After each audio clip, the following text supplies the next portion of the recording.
Welcome to the global launch of the Inner Development Goals Alliance. Today, you will meet prominent leaders from government and academia who will discuss how human development can accelerate the work towards the SDGs and the important role that the Inner Development Goals have in that process. My name is Jarskog, and I work with the IDG team here in Stockholm. And my role is to contribute to the global outreach of the IDGs. So what we have now is a framework for the Inner Development Goals, and also a collection of methods for developing the various IDG capacities. And in May, we will launch a pilot project where we will test the framework and the methods in 5 different countries. It will be a chance for us to fine-tune and to validate the framework and the methods on a global basis. And one of the first countries that expressed their interest and committed themselves to participating in the pilot project and to use the IDG framework as a vehicle to accelerate sustainable development in their country is Costa Rica. As you know, Costa Rica has always had a high ambition when it comes to sustainability. And it's our pleasure to welcome President Carlos Alvarado Quesada, who is the president of Costa Rica, when he makes this appeal to other countries to join the IDG Alliance. Costa Rica has a long-standing tradition of peace, human rights, respect, and sustainable development. That is why we reaffirm Costa Rica's full commitment with the 2030 Agenda. We have no time to waste. It is necessary to accelerate the implementation of the 2030 Agenda. That is why, in December, we became the first member state to commit with the implementation of the IDG framework across the public sector. We understand that building capacity for the people responsible of implementing public policy is key for the agenda, particularly in core elements such as self-awareness, system thinking, ability to collaborate with the civil society and the private sector, a connection to nature, foresight, and a commitment to action. We invite other member states to join us in this shared journey. Thank you all. Thank you, Carlos Alvaro Quesada, President of Costa Rica, who is making an appeal to other countries to join the IDG Alliance. Now, unfortunately, President Carlos Quesada could not be with us for discussions, but I know that Maria del Pilar Garrido Gonzales, who is the Minister of Planning in Costa Rica, and that is the ministry that is coordinating the SDG work. I know you are with us here today, Pili, as you have asked me to call you. Are you there? Yes, I'm here. Mm-hmm.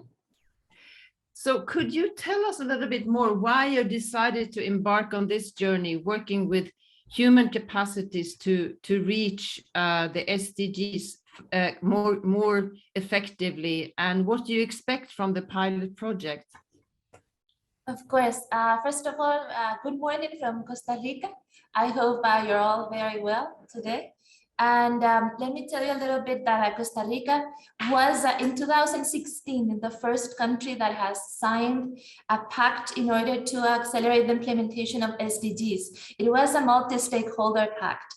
So we understood it wasn't something that the government should solve by ourselves, but it was actually something that required collaboration and co-creation from different actors.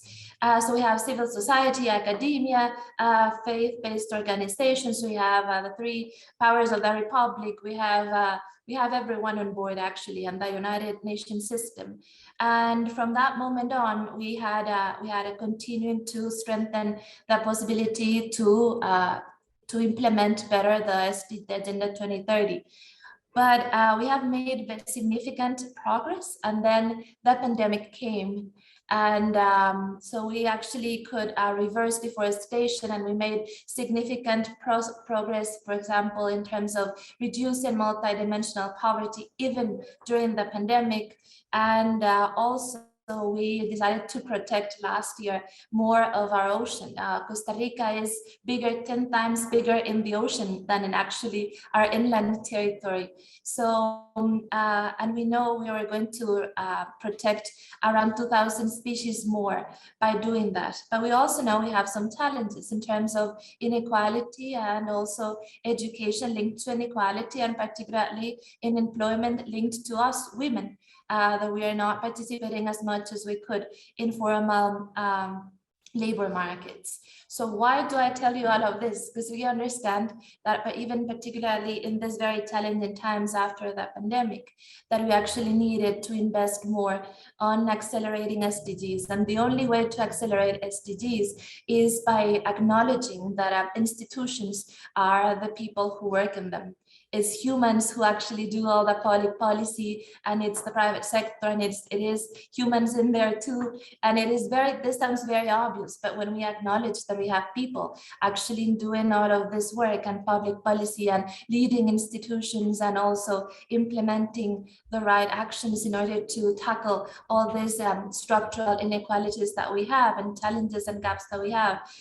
So then came the IDGs, and we understood in December of last year, this is why we signed and committed ourselves with the IDG framework, that it is only through capacity building of the people who actually are in charge of making the decisions of helping others, that we actually could accelerate the implementation of 2030 agenda. And we are very excited about the next, about the following steps. For instance, how can we strengthen that capacity building with the IDG Alliance and the Templeton Foundation with the pilot? And how can we actually help our people in public policy and in public service reconnect with themselves and acknowledge that, that they can actually reconnect with the common humanity, the shared humanity in others, and provide better services and have a better public governance and provide better services to society. And also, we believe that we needed to strengthen leadership capacities so that this leadership was actually transformational enough and can actually lead to the changes that our society needs to make in the next coming years. So this is why we embarked on this very exciting journey with the IDGs, and we expect to finish our pilots and to actually execute our pilots and have a better public service, and also to have more better public servants that could actually serve more. And just allow me to just say something else very quickly and in order to finish my words and your question. This is a very challenging time for humanity, not only for countries like us, but actually for humanity as a whole. The way we are actually solving conflict right now through violence and is not letting us connect with each other and recognize the shared humanity that we find in each other. I believe that if we have stronger IDG alliance, I believe that if we actually train ourselves better in order to solve conflict through peaceful ways, and if we actually have this culture of change and education for change, we can actually solve things in a more positive way for the whole humanity. And peace in itself is actually what connects all the dots with what it comes with the IDG framework. So now more than ever, I believe it's the most urgent and it makes the most sense. That the decision we made back in December, we reaffirm it today and the days to come, and we'll see to have the results of the pilots in order to give us the confidence and set the example for countries who want to embark in the same journey we're in now. Thank you. Thank you very much, Minister Gonzales. I think you're connecting this to today's situation in the world was very powerful and strong, and I'm sure that some other people will also do that today. And thank you for being with us and embarking on this very exciting project. And I remember I was there with you and Jan and some other colleagues. UNDP was present, of course, when we did the adoption, when you did the adoption of the IDG framework. And another very good friend of us was there, and that is Ulrika Modéer from the UNDP. Ulrika, you are the Assistant Secretary General and Director of the Bureau of External Relations and Advocacy at the UNDP. And you are with us today as well. Now I see you, Ulrika. Hi. Hi, very good to see you, and very good to see you again, Minister. Do you want me to start? Yes, please. Yeah. I was Thank going you to so ask you much. a question, but I know that you have lots to say. Thank you, Åsa. No, thank you. And this, I mean, in such a troubled world, this is really timely. I think that this is really, you know, a shining light and a hope, and something that we really need to look closer at, even in times when there is such an urgency. Because our common agenda, outlined also by the Secretary General, really underscores that global challenges that we face now are increasingly complex and dynamic, and they are interconnected. I mean, we see the rippling effects now of the war in Ukraine across regions, across the world, really adding to the really difficult situation that countries already have as they try to build forward also from the pandemic. Some of them still in the midst of the socioeconomic consequences that will linger on for years. Of course, the crisis of environment, the crisis of climate change, we really have to look at how we can build a whole of society collaboration that sits at the heart of the 2030 agenda, and to showcase that there is a roadmap. Really, as we see also these deepening inequities and the unfolding human and ecological crisis across the world. We continue to treat what is an invisible process-oriented and soft and rooted way of working through relationship as something that just happens, rather than something that we have to work with much more intentionally and systematically. So that connection in relation to the IDGs, the inner development goals, and the roadmap set is incredibly important. I mean, we believe in this.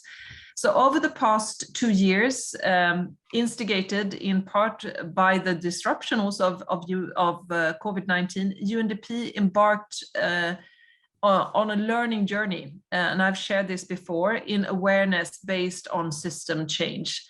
And we have, as I've also shared before, an assignment made by member states to make sure that we can look at system solutions, at integrated solutions. And through our integrated portfolio that we're building in partnership with the Presencing Institute, we have convened a global dialogue series, and more recently a 400-person action learning lab on awareness-based system transformation in partnership also with 7 UN entities.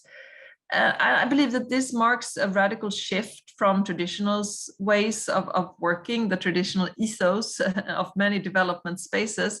The dialogues and action learning lab focused on bringing together mind, but also heart and hand, inviting reflection on the inner and interpersonal transformation required as a foundation to realize societal transformation, attracting participations of thousands of people in the UN system, giving them also somewhat renewable energy in the midst of these multiple crises that we are facing also as UN staff. This is also closely aligned with the ethos of the inner development goals and demonstrates really the relevance, I think, for them also to connect, as I said, also to the agenda as such. So just some lessons learned. There is a far-reaching interest in democratized spaces for collective learning. This we have seen with all the interest that we had. An action that brings then together the notion of inner transformation with the work focused on sustainable development. And the Action Learning Lab attracted interest from 800 people, mainly working in country offices. I mean, colleagues who really are facing these challenges, but also looking for solution on the ground. And we have welcomed 400 practitioners from 8 UN entities. So it's really getting rooted across the system, this initiative by UNDP. We believe, of course, that complex and interconnected development challenges require more than a technical response. This is why we engage in this. This is why we believe in it. And in the heightened, also, as I said in the very beginning, disillusionment, the confusion, and also vulnerabilities from the global crisis that we are facing now increasingly, we really believe that this is the way we can build trust and that we can also overcome distrust and social divisions to diminishing also the social imagination, what we can dream of, what we can also use as a driver of change. We also know that we are bridging a knowing-doing gap, but we also believe that there are challenges still remaining, because while embracing the tools and spaces to cultivate these awareness-based systems change, deep listening, generative dialogue and reflections and silence, applying concepts like this, they don't easily fit into traditional development structures with, the accountability frameworks that we have in place. And sometimes, there's even, I think, a problem when there's these two different ways of thinking that should reinforce each other's come together. Systems leadership and awareness-based approaches also take many shapes and forms. I think we need to recognize this. So we need to look out for what's happening and connect the dots. There's a wealth of wisdom we can tell as we bring colleagues from the UN system together. But we also need to develop these intentional spaces to really harness all of this and build forward.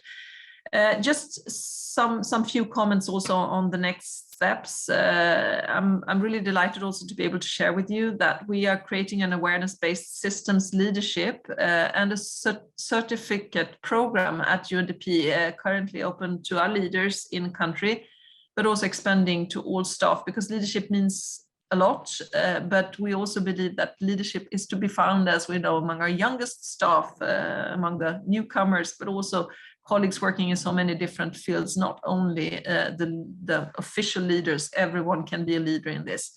So we are looking at how we can fix what is broken in existing systems, creating new systems and ways of working, but also looking at how we can connect them to the work that we do in relationship to structural economic changes, governance systems. I mean, what's at the heart of what UNDP does and what we can offer in these challenging times. And we believe that if we build on the momentum of learning from mindfulness-based movements within the UN, we can make an important contribution. And we are happy to continue also to both accompany the journey that others are doing with regards to the inner development goals, but also make sure that what we develop as UNDP also can be an asset, not only for colleagues in the UN, but way beyond that, of course, to countries that connect. And of course, I'm so happy to see once again Costa Rica in the leadership of this, because Costa Rica is also in the leadership of implementing the Sustainable Development Goals. And here's where we see also how it all comes together. But just a quick view, and also happy also to share links and updates so that everyone on the call who has an interest also can accompany UNDP's leadership in this, but what we do actually together with a lot of colleagues across the UN system. Thank you so much. Thank you very much, Ulrika. I'm sure there are 10,000 questions as always, and we will break out in breakout rooms very soon and hear your reactions on this. I hear you referring to the work with the Presencing Institute, and we're happy to have a representative from Presencing Institute here. And I like the way the UNDP is working. You're working in one. We're all working in the same direction, but in different ways. And the pilot project is aiming at the IDG pilot project is aiming at developing the capacity of local leaders in government, in civil society, and in private sector in the 5 pilot countries as a pilot to make it available for basically all the people in the world. So it's a little bit of a bottom up and top down combined, which is very important when you want to achieve sustainable solutions. So we're going to move over to Ulrika's colleague now. Let me just check time. Yes, we're fine with time. We're going to move over to Ulrika's colleague, Laurel Paterson, who is working with, actually we have a panel of Laurel Paterson from the UNDP, who is the head of the SDG integration. We have Otto Sharmer from MIT, who is the senior lecturer there and also the chair of the Presencing Institute. And we have Mr. Gabriel Wikström from Sweden. He's the national coordinator of the Agenda 2030 in Sweden. And the overarching question for this panel is, what is really missing to reach the Sustainable Development Goals? Why is it going so slowly? And what must we do to make it go faster? And what, from the perspective of each of these panelists. But I would like to start with you, Laurel. Why do you think this is going slowly? And what do you think is required to accelerate the speed of this work? Also, thank you, and good morning and good afternoon to everybody. It's really nice to be here with all of you in such an important event. So congratulations also to the organizers. It's always a pleasure to be on the panel with my colleague and co-conspirator, Otto. So Otto, look forward to, I'll share a couple of remarks and then hand over to you as well as to Gabriel also. So from my perspective, I wanted to say a couple of things. First on the 2030 agenda itself. And sometimes I think we forget the preamble and a lot of the context for which went into the 2030 agenda itself. We tend to focus on the SDGs, we tend to focus on targets, we tend to focus on indicators. And the problem with doing that is that I think we lose the North Star that is the 2030 agenda from the perspective of its title, which I actually had to go back and double check just like last week, which is transforming our world. It's about transformation. It's not about incremental progress. It's not about bits of indicators and measurements. It's about something much bigger. And one of the risks that I see is that when we break into multiple goals, multiple targets, multiple indicators, without keeping sight of that whole, we lose what is so special about the agenda itself. The 2030 agenda is the only systems agenda. It's the world's only globally agreed systems agenda. And it's trying to do something that no agenda has done in the past. It calls itself a call to action across all of the dimensions of sustainable development as well too.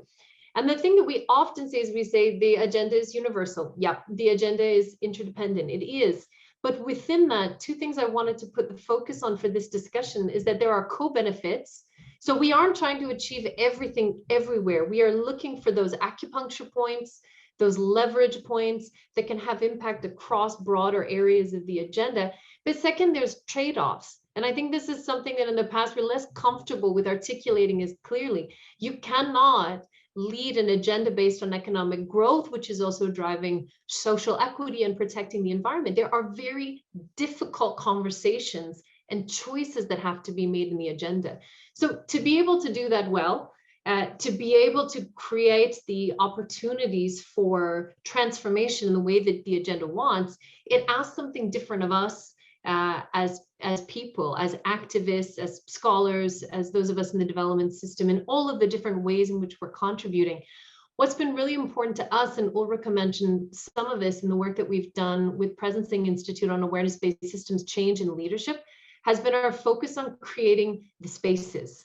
So first, it's been the significance of the conditions themselves, where what we're doing is we're bringing colleagues together, not based on their technical expertise and prowess. We're not trying to find clever, faster ways technically of solving solutions.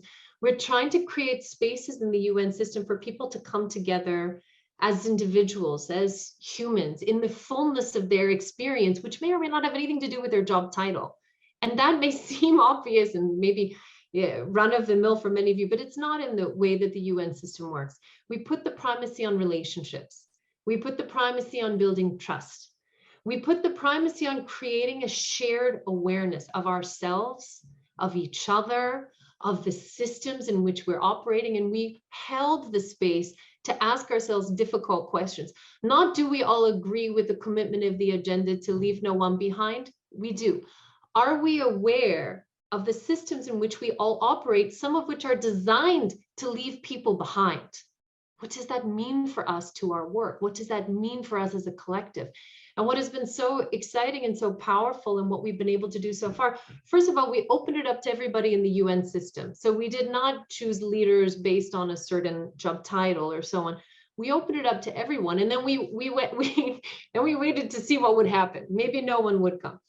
Lots of people came in from all different parts of the world, from all different job profiles. And so many of them were saying, I want to be able to contribute differently than I am now. I am more than my technical role and experience, but how do I share this in a way that can really be transformative? What do I need to work on? What needs to be different? And most fundamental here was, how do we create this shared awareness that moves us towards collective action? And Otto, I'm sure you'll come to this because you've written about it recently. But when we first started our dialogues, we called it awareness-based collective action. We wanted to be really clear. This wasn't about only thinking together or reflecting together, which we need to do, but this was about translating it and moving it, bridging, as Ulrika said, the gap between what we know and our individual beliefs into embodied action.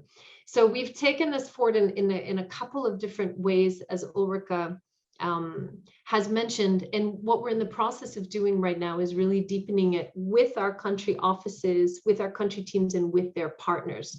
We're putting a real focus on generative listening. We're putting a real focus on relationship and stakeholder building. And we're really trying to connect with other efforts within the organization that are helping us hold space and create learning around complexity and dynamic systems in which we're operating. So that means the work that we're doing on sense making, on portfolio approaches, is all connected in with these fundamental capabilities, as you said, these human capabilities that we need to be able to drive progress on the 2030 agenda. So we found that there's been a lot of resonance within the UN system as well to do this. We find that people tend to get stuck, as Ulrika was also saying, in implementing it. They've often said back to us, when I close this door or the Zoom window and I go back to my others, how do I take this with me? It's not straightforward and it's not necessarily welcomed, right? So we're looking and learning, we're building a series of case studies and experiences of the way that colleagues are starting to make this shift. But just fundamentally, and I'll close on this, what I think is so important about what the Inner Development Goals offer and what we need to do here is really focus on the spaces, creating the conditions, putting an opportunity and a value on being, not only on doing, and creating the space for inner shifts that are the foundation for the external shifts that we want to see manifest in the different development space that we're working. So I'd say we're very much an experiment, and we're a work in progress. Maybe that's all of us, but it's been a real privilege to take this forward in UNDP. And I think we're certainly seeing in the context of conflict that we're all witnessing right now, the only way to get out of these perpetual modes of responding is actually to make the investments in these areas intentionally, and it's not fast. But for UNDP, I'm certainly with the leadership of our administrator and others. This is something that we're going to put increasing attention on, both in this year and over the course of the next 4 years for us. And we'll be happy to tell you more about that, and certainly to stay in touch, I hope, with many of you on it. And as Ulrika said, we can share some of the details, documents, tips, tools, and lessons that we're learning along the way. Thank you. Thank you very much, Laurel, and thank you for co-hosting this event together with us. Another co-host of this event is Otto Sharmer of the Presencing Institute, and we are very happy to have you with us here today as well. And everybody's been referring to you, so now we can finally hear from the horse's mouth. And you recently wrote a blog, or a blog, I think, on the current situation and the fact that we're actually going backwards in the development when it comes to sustainability. And you promised to share us some of those reflections and also your work with the UNDP. Welcome, Otto. Well, yeah, thank you for holding this space. And I mean, I want to start off with just underlining what we just heard from Laurel and also from Ulrika. And I think what I find remarkable as being a participant in co-holding these spaces is that it's actually not that complicated, right? So often people tend to think about transformational leadership spaces as a long journey with a lot of effort, and you only can do it in small groups. And a lot of these golden rules that have been developed over decades of work, you know, are no longer applicable in the current moment. So what we see as the world is moving deeper into systemic collapse and kind of disruption, we are confronted with all these challenges, but it also comes with the opportunity that people enter these spaces with an awareness, where the awareness for transformation and the necessity for transformation is already there. So, and therefore, kind of for us as leaders, as professionals, kind of who are holding these spaces, as facilitators, it's interesting to see that, you know, it's not necessarily rocket science. Kind of, you really need to, you know, do a solid job in holding these places. And yes, it takes courage, right? It takes leaders like Ulrika, like Laurel, kind of like Akim and others, the administrator of the UNDP, who, you know, because it means to take a risk, to open up these kind of more spaces where the interface between personal transformation and systems transformation is at issue. That needs courage. But if you hold these spaces, it's actually interesting. There's almost like how strong the response is and how positive the response is. And that actually profound change can happen in a very short period, precisely because we all share the current global context that we share. So that's just kind of underlining kind of the core message of what Laurel said, which is really kind of holding the space, right, is one of the core dimensions kind of this new leadership work. And the other thing I wanted to say or to share to your question you just posed is so why is it that we are, you know, really moving backwards in over the past 2 years in a number of significant fields? And when you zoom out and just look at the last, say, 20 years or something, right? What do we see? We see one disruption after another, and we see the frequency of disruption going up. So we are making progress, right, on the sustainability agenda, but just about when we are having some real traction, something is happening. 9/11, right, is happening. Or then the world economic crisis is happening, 2008, and then COVID, and then, you know, the invasion in Ukraine. And so each time the momentum on the longer term change is disrupted by short-term emergencies. What we need to learn to address, to really address this situation is a better nexus between our short-term crisis response and the long-term intentional development agenda. And what is that nexus really? I think that nexus is, in essence, the inner development goals, kind of the interior dimension of leadership, both individually and collectively.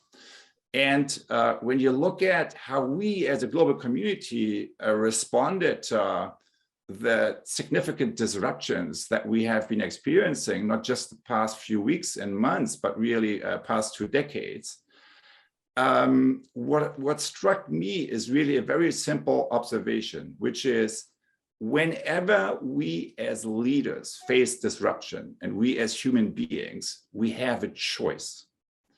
We can respond to the disruption by opening up our mind, right? And by relating to the situation and what's happening and what is wanting to emerge. Or we can respond by closing down and by othering, right? By disconnecting and, you know, then making war on this or war on that. And we all, for example, know what happened in, you know, the terrible events of 9/11, and the response was war on terror, right? It was a closing down and making war on, right? And if you fast forward 20 years, that war costed $8 trillion, 900,000 lives, and it left the Taliban and Al-Qaeda stronger than they were in the beginning. So time and again, but it is a choice how we respond. It's not, you know, when disruption happens, it's not pre-scripted how we respond. How we respond is really the leadership agency, and that has everything to do whether we open up the mind, heart, will, aka access, curiosity, compassion, and courage, or whether we close down on the level of mind, heart, will, which means activate ignorance, hate, and fear. And what we see in the world today, what we see in the world of disruptions is both of these responses. But what I find most interesting is that the response of opening up and accessing curiosity, compassion, and courage is so much visible on so many levels today, including in Ukraine, but also including in many other responses, particularly to disaster responses. And one way of describing this response, I would say, that we see today and in many other places playing out is collective action around shared awareness. So we as humans comes together around a shared situation, and then from that shared understanding, kind of we take action collectively.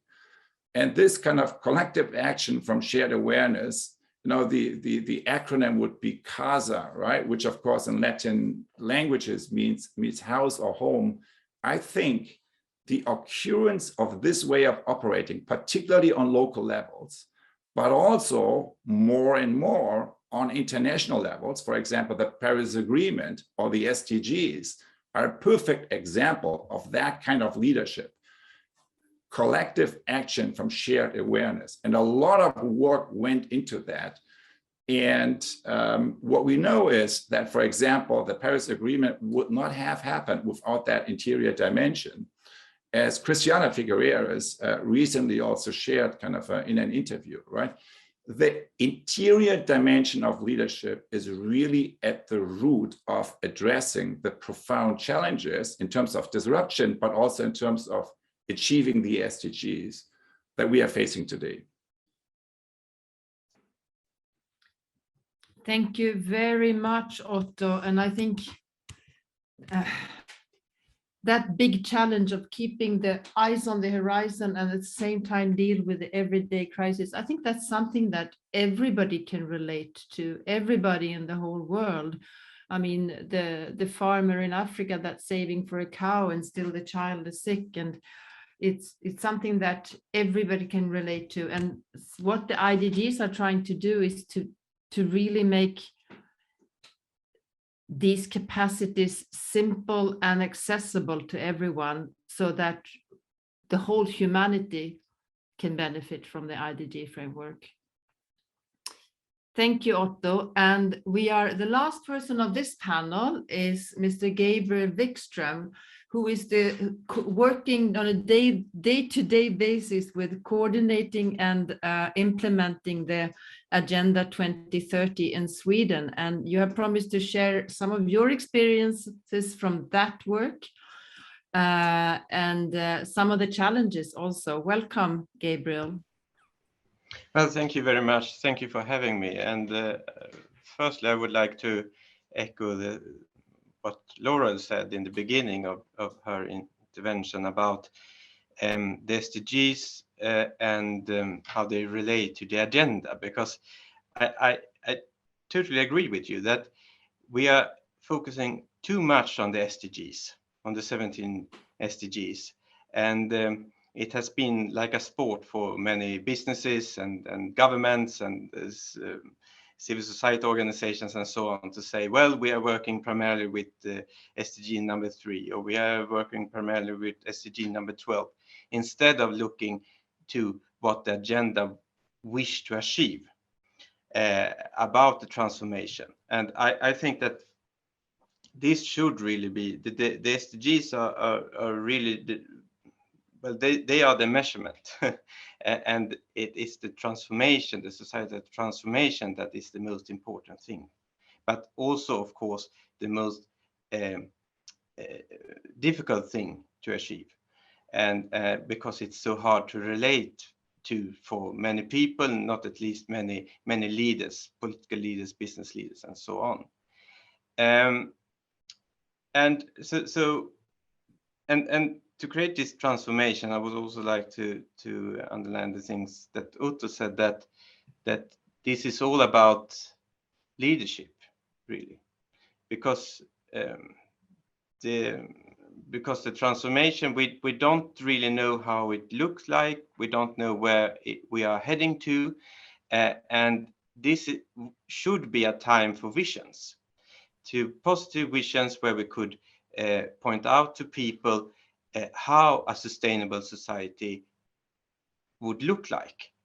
But if you ask anyone around the world, what do they think about a sustainable world? Would it be better for them? Would it provide a better lifestyle, and so on? Most people would say, well, I know that we should be heading towards a sustainable society, sustainable world, but I don't think that it will improve my lifestyle, improve my way of life, improve my material standard, and so on. The conclusion is that my life would probably be worse than it is today in a sustainable world. And this is not really a good selling point, of course.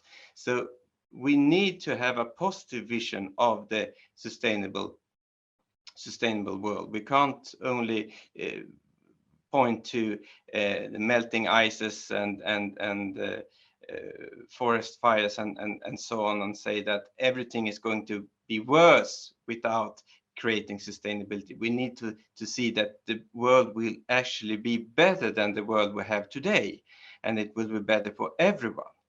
And this requires, as I said, political visions. And then you said, Otto, something about that you always have a choice how to react on different actions. And I believe that is absolutely true. But then, of course, you have a material reality that, not at least for political leaders, is tremendously important.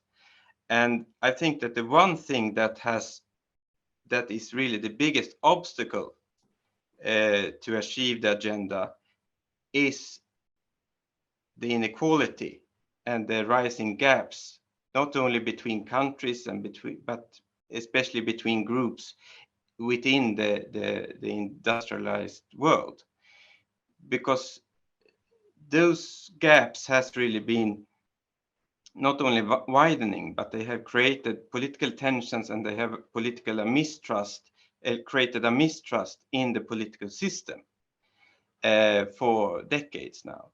And I think that this mistrust is, as I said, one of the greatest obstacles to achieve sustainability today.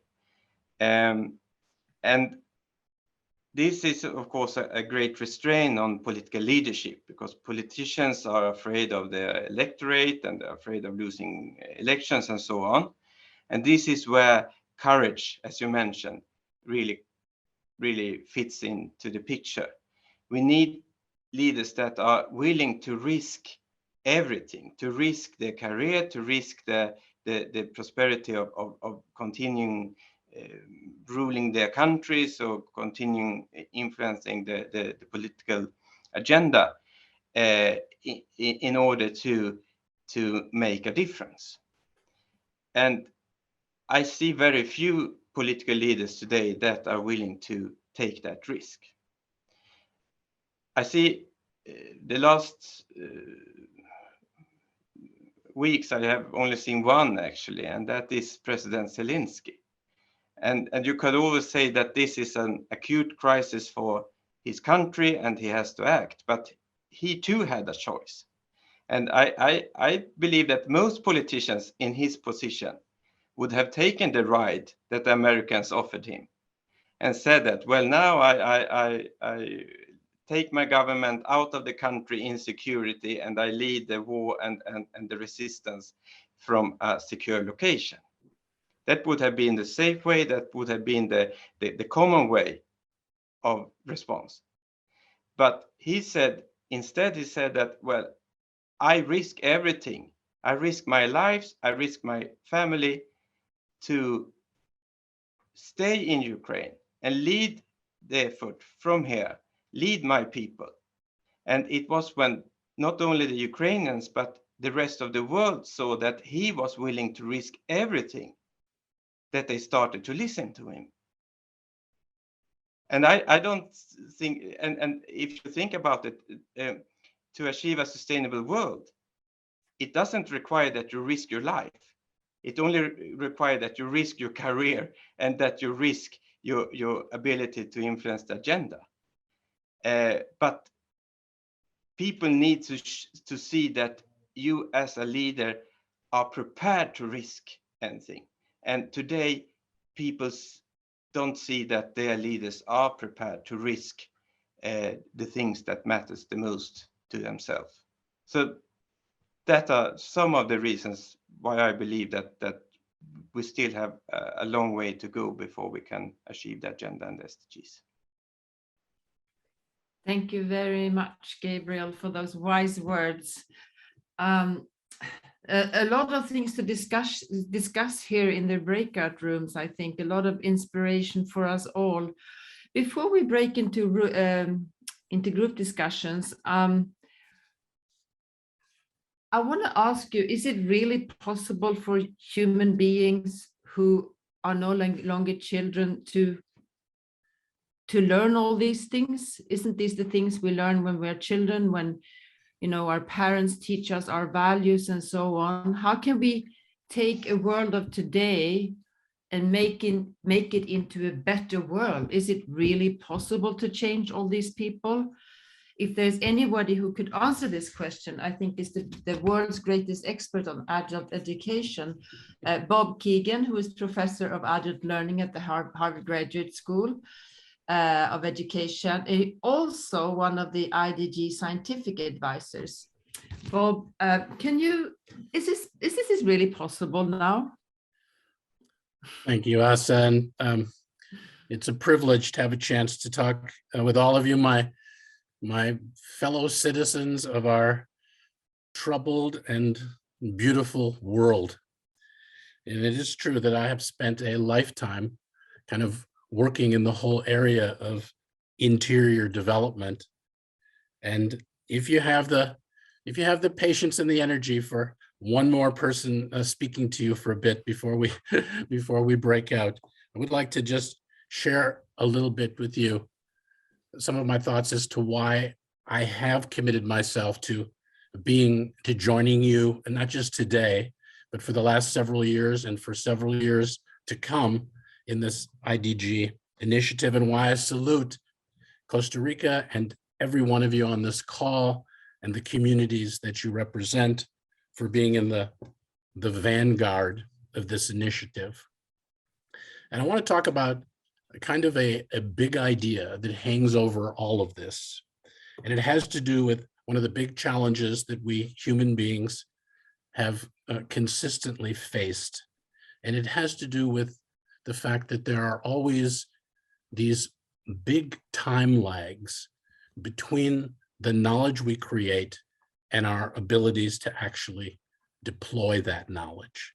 And to just take us for a moment kind of out of our current context and give you a crisp example of what I mean, and a picture being worth 1,000 words, I want to show you a picture that should come up on your screen now. And you should find yourself here in a 19th century surgical room. And what should strike you is less what you see and but more what you do not see. You do not see any white, surgical gowns. You do not see masks. You do not see gloves. Why? Because at this time, there was no theory of sepsis. There was no germ theory. And for that reason, these hardworking, even talented surgeons, 50% of their patients died of what was called post-surgical complications, when in fact, they themselves were the cause of these post-surgical complications by the infections that took place during their surgeries. And yet, at the same time that these tragedies were going on, people like Pasteur and Lister, Semmelweis, and others were developing what came to be what we would call, germ theory today. And yet it took 30 years for that knowledge to actually find its way into the transformation of a surgical room. Now, we have a similar kind of situation that faces us today. When I entered graduate school in the 1970s, if you were a developmental psychologist, it literally meant you studied infants and children and adolescents. And that was the end of the story, because we believed that development principally occurred in the first 20 to 25 years of life. Over the last 50, 60 years, we have developed powerful knowledge about the trajectory of adult development, about the features that tend to hold it back, about those features that can accelerate it. Otto and Gabriel talked about the fact that we have a choice. The very recognition that we have a choice is itself intrinsic to the story of interior development in adulthood. It is part of the possibility of adult development to actually even discover that we have such a choice. Societies throughout history create responses to their deepest fears and their biggest hopes or possibilities. So every society will, look to some way of kind of defending itself, caring for the ill and the elderly, but it will also look to create, for example, educational systems to support the development of the young, because we all know that the young can keep developing. Today, the single proof that we've not yet really begun to deploy this knowledge is that there is no institution that can be pointed to in any society that can hold up its hand and say, we are the institution that is looking after the enormous potentials and possibilities of furthering adult development. There is no such institution that can yet make that claim, which is itself the strongest evidence that we've not yet learned to deploy the knowledge that is already ready there, to be deployed. The IDG initiative is, to my mind, the most promising bet for thinking about the way that we can reduce these time lags by making our civic settings and our work settings the place that holds up its hand and says, we are the place that is looking after the possibility of ongoing adult development to transform and aid our troubled and beautiful world. Thank you. Thank you, Bob. And I think these were very, very good and encouraging words for us before we go into the breakout rooms. Now, we have organized you into rooms, and we hope that you will be very happy with how we have organized you into the rooms. Otherwise, you just have to come back to the main room, but I think you will be happy. And so we will send you out in the rooms. But before we do that, Magnus is going to share a question with you that you will discuss in the breakout rooms. And when you come back from the rooms, we will not harvest what you have said. We will carry on and hear some final words from some people who are some other speakers.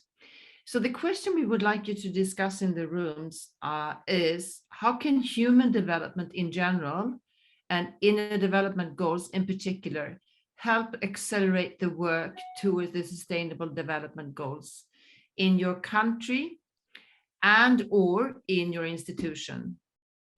And how can you contribute to this transformation? Now, we were asking ourselves, is it really possible to change people at that age? And one of our speakers here today has an experience of really developing today's leaders for both government and civil society organizations, and very much the private sector in Sweden. And their clients of the Stockholm School of Economics is actually asking for these capacities. So in order to keep the client happy, Katarina Hägg, you have developed this kind of curricula for your students. Can you share some of your experience, Katarina Hägg, who is now the CEO of Stockholm School of Economics Executive Education, but you have been with the Stockholm School of Economics for a long time. Thank you, Åsa. Yes, indeed, I've been here and have had the pleasure of working with both very young people on the undergraduate level, and now working with developing our adult learners as the thought partners for many companies and organizations in Sweden and abroad. So at the Stockholm School of Economics, definitely we, as a preeminent business school in our part of the world, we quite early on realized that we need to make sure that our students, who very often quickly access important resources upon graduation in their first jobs even, become responsible leaders. We know how important leadership is in this transformation that we all need to undertake. We've heard that from many of the previous speakers. So we need to make sure that the students who graduate from the Stockholm School of Economics have also been trained more in more than just the facts and science that of course underlie all our educational efforts. So with sustainability and diversity and inclusion at heart, we have actually ventured to build their human capacities during their time at our institution. And we did that by already back in 2014, redesigning completely the curriculum on the bachelor level. Very much departing actually from what is now the inner development goals. We also realized that in executive education, which is where I spend my time today, there has always been a very strong emphasis on reflection, on the relationship to self, on empathy, on cultural literacy, and on making sure that the participants go through a transformational experience during their time in executive education. So we already had this with us and had been working in that way for many years when we decided to redesign our curricula.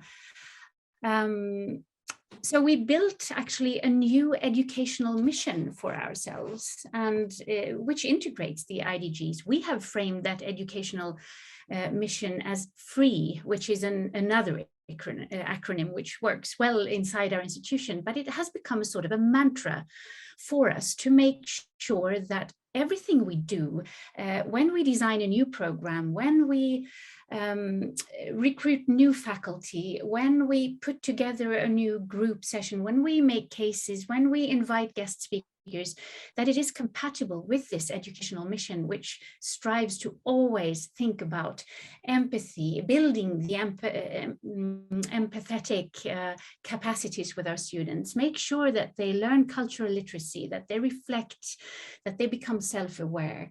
That they work on their social skills, that they build a community, that they understand the consequences of their own actions on others.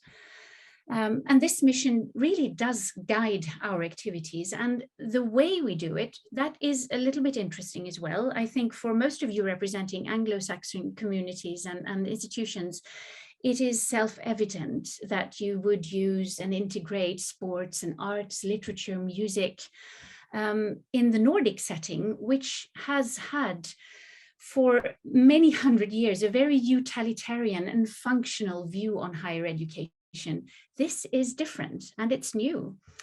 Higher education in Sweden has been much, much closer to vocational education, to vocational training. So to integrate arts, literature, and music in a business school is actually quite novel in our environment. And it is also attracting, which is important, another kind of students and another kind of adult learners and another kind of partner companies. So I think that in our ambition to make sure that we work toward the end result, the SDGs, by using the inner development goals as a tool, well, we're of course not there, but we're doing everything we can, and we very much enjoy our activities while we do it. So that's our take on this and our contribution.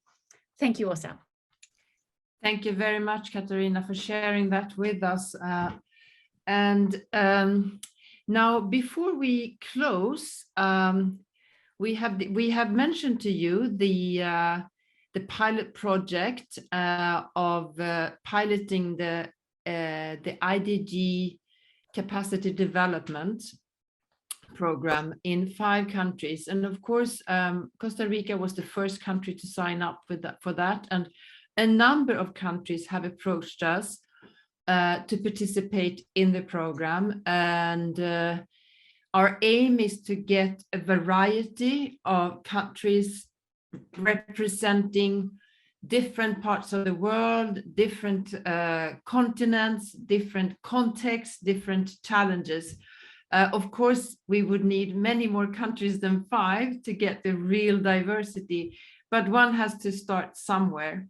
And 2 of the countries that have shown an interest for this project are Rwanda in Eastern Africa, as well as Greece in Southern Europe.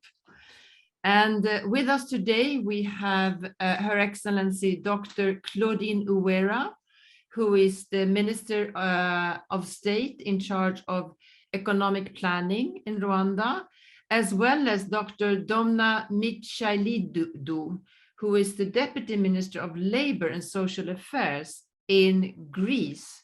And of course, now, if your 2 countries have shown an interest, you haven't committed to participating in this program, of course, but why is it important in your countries to bring a new dimension in your efforts to reach the SDGs? And why do you think the IDG framework could be interesting? I would like to pose this question to both of you, and I will start with Dr. Claudine Uwera in Rwanda, what your thoughts are about this. Yeah, thank you very much. As I highlighted this in the group where just I was allocated to. So it's really a pleasure for us just to, first of all, to join this global launch of the inner development goals. And again, as I also mentioned in that group, we know that just achieving the 2030 Sustainable Development Goals, we need to go beyond what we think as the 3 dimensions that are economic, social, and environment, but also integrate another part that's really the most important, as it was discussed. And that's really maybe by area, it's really difficult just to see it, and it's not really very tangible. And they're following also findings from different studies that have indicated that beyond human and financial resources, strategies and institution, the right mindset and skills is really very key just to accelerating and achieve just the sustainable development goals. So for Rwanda, we think really this developmental mindset and the requisite skills and norm has been also instrumental. It's not something that is really new in the achievement of what we achieved so far, including the just even the Millennium Development Goals, and also in the process of also implementing our Vision 2020 and the 2050 as well. So then the country aims also just to build upon those values in transformation journal, and those have been identified as a key consideration and the prerequisites to just the attainment of Rwanda we want, and they're known as value for the Vision 2050 deliver. So we acknowledge that successful implementation of the SDGs, as I said, is not only based, as we highlighted in the beginning, on the availability of financial resources, but also this human capacity or just the availability of critical and relevant skills is really needed. So we think it can really contribute just to accelerating and implementing sustainably those sustainable development goals. This is why just we think it's really interesting just to hear from you and just to learn more about it. Thank you very much. Thank you, Dr. Uwera. And I'm sure that should your country be one of the pilot countries, I think the framework will also have the opportunity to learn a lot from the Rwandan experience, because you have worked with human capacities in a very interesting way in your country. So I'm hoping that we get that possibility to exchange ideas and experiences. Dr. Michailidou, is that the right pronunciation? Very much so, very much so. Okay, thank you very much for this, and thank you for considering Greece as well as one of the pilot countries. We are very much honored by this, as it's very much in line with our overall thinking of what human capital development is actually. So I need to confess that I was only recently introduced to the IDG initiative, and this was by Mrs. Alexandra Mitsotakis, the president of the World Human Forum, and was astonished by the progress that has been made on the creation of the IDGs framework through what we're doing now, participatory dialogue, numerous surveys and meetings since the beginning of 2020. So phase 3 of the initiative, including the validation of the IDGs field kit and the prototyping of the first international IDGs development program, would be a particularly helpful outcome, and Greece would certainly be happy to contribute to it. The IDG initiative is here to help us, or at least that's the way we understand it, to help us become more effective in our common mission towards sustainability and towards building a better world. And what else should we as members of the government be looking for? Being, thinking, relating, collaborating, acting may actually seem to all of us simple words, but they are the substance, the meaning, the driving force for all of our actions towards making people happier and achieving a much improved well-being for all of us. IDGs seem to be a very promising initiative. They drive change, and they mainly drive human change. Human development, emotional prosperity, and social empathy should always be at the heart of our government policies, even though we're commonly reoriented towards the blind at times prioritization of traditional, even crude numerical goals. As the Deputy Minister of Social Affairs in Greece, I could say that I have the privilege, as per my position, of always placing the human factor at the center of our strategy, of our policy, and of our actions. So for instance, take the very fundamental question of what's the best way to help socially vulnerable people. Can this be solely answered by the granting of benefits and allowances? What can we do to substantially and sustainably improve their lives? Allow me, before I end, to share with you an experience of mine. Since the beginning of my service, I'm working towards enhancing the rate of adoptions and of fostering in Greece. Children that grow up in families are much happier compared to those that grow up in hospitals, in institutions, and in orphanages run by the government or charity groups. In a family, a child can flourish and develop skills and qualities that will let her become a happier citizen, an active, a responsible citizen, a citizen who will care for her own development, but also for the collective good, a citizen who will be able to deal with the complex environment and existing social challenges. Taking a step back, thus, the IDGs should be seen beyond just the vulnerable population groups. We all have to develop our inner abilities as individuals and as citizens. And as Greece and Greeks, we couldn't be far from this initiative. Our history, our philosophy, our culture are all very deeply humanistic, and hence we aim at the development of our inner self, our capabilities and our capacities. Beginning from the phrase, "Γνώθιν σ' αυτόν," know thyself, first time written on the Temple of Apollo in Delphi, the virtue of self-knowledge is only the starting point. When you know yourself, you know how to improve yourself and how to improve and expand your relations with others, how to be self-esteemed and how to be self-confident, how to understand, how to adopt and apply the IDGs. Delphi was considered to be the center of the world.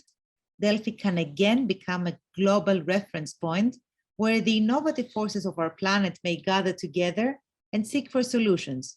I would, in fact, to be honest, highly recommend that one of the future IDG events takes place in Delphi. For the same reasons, our esteemed friend, I see her in the picture, Alexandra Mitsotakis, has also created Delphi as the seat of the World Human Forum. Of the many gifts passed down to us by the Athenians, including philosophy, theater, sculpture, architecture, none is more significant and more relevant now than democracy.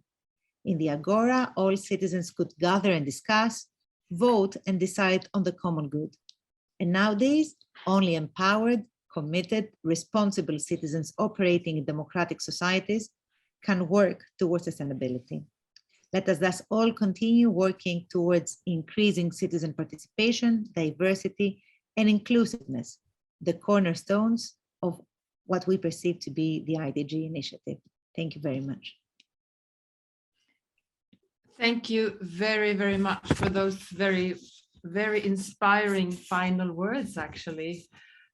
Before I leave over to our CEO of the IDGs, I want to thank all the speakers. I mean, there are days, there are wonderful days, and then there are magic days. And I think today is one of those magic days when you just feel the connection with people all over the world, and we are sharing a common vision here.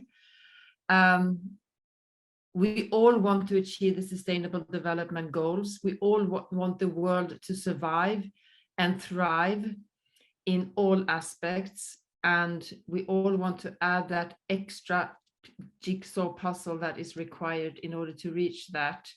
I want to thank Mideplan of Costa Rica through the representative Maria de Pilar Garrido Gonzales, UNDP through Mrs. Ulrika Modéer and Laurel Paterson, and the Presencing Institute through Dr. Otto Sharmer, and all the other speakers for sharing your wisdom and for sharing your love today. And before we end, I will leave over to Jan Artem Henriksson, our CEO, who will tell you a little bit about how we plan to follow up on this webinar. Over to you, Jan. Thank you so much, Åsa, and all of you who made it here today.